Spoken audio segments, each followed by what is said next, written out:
Bonjour, et bienvenue à notre chaîne YouTube. Aujourd'hui notre présentation a pour thème, l'écriture. Écrire des essais, des rapports en français. Vous travaillez dans une entreprise multinationale et vous devez produire des pages de rapports ou d'essais en français.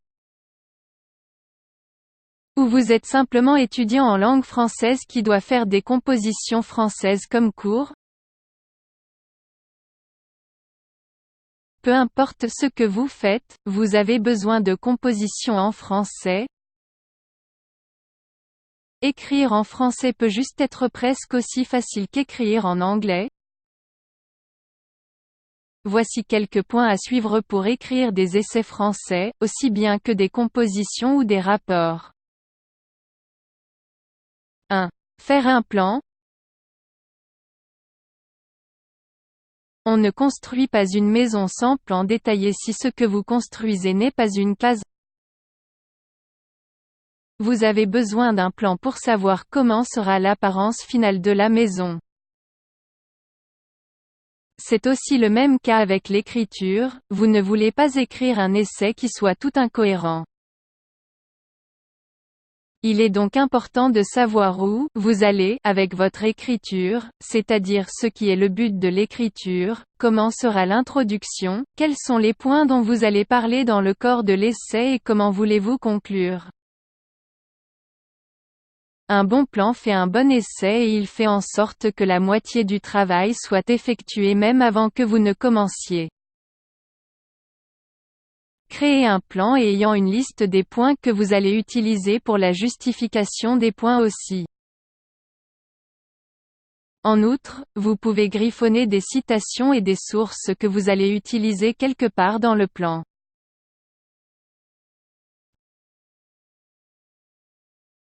2. Suivez le style, introduction, corps, conclusion.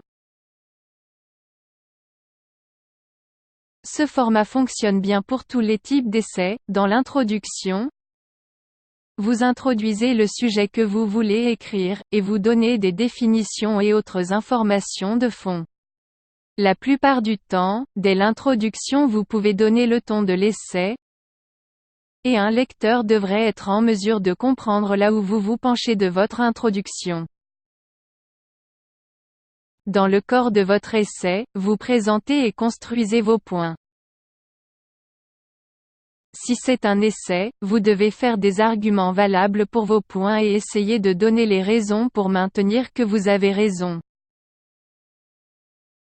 Si vous écrivez un article, vous pouvez donner des exemples tout en donnant vos points mais assurez-vous faire comprendre votre point de vue.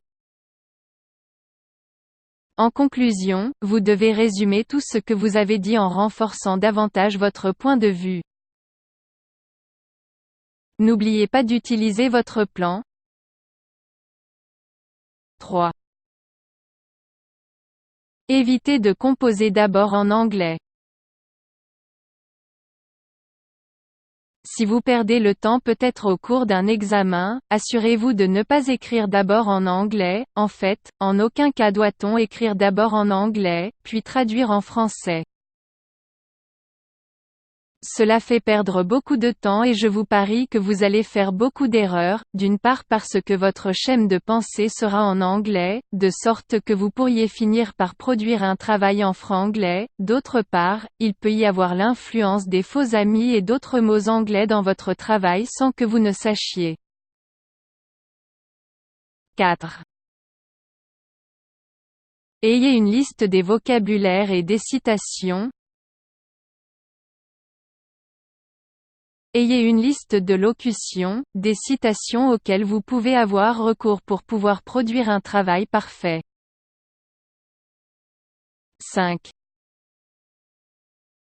Utilisez des mots de liaison, le cas échéant. La langue française a également des mots de liaison qu'on appelle des connecteurs comme cependant, néanmoins, en revanche, pourtant, etc. Assurez-vous de les utiliser dans vos essais, vos rapports et vos compositions. 6. La recherche. La recherche, recherche, recherche. Les arguments sont valables lorsque les faits sont exacts. Assurez-vous d'effectuer beaucoup de recherches surtout sur tous les faits qui semblent peu clairs ou peu évidents.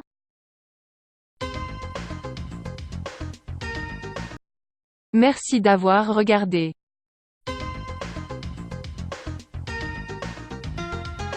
Pour en savoir plus et pour regarder toutes nos vidéos, veuillez vous inscrire à notre chaîne sur YouTube.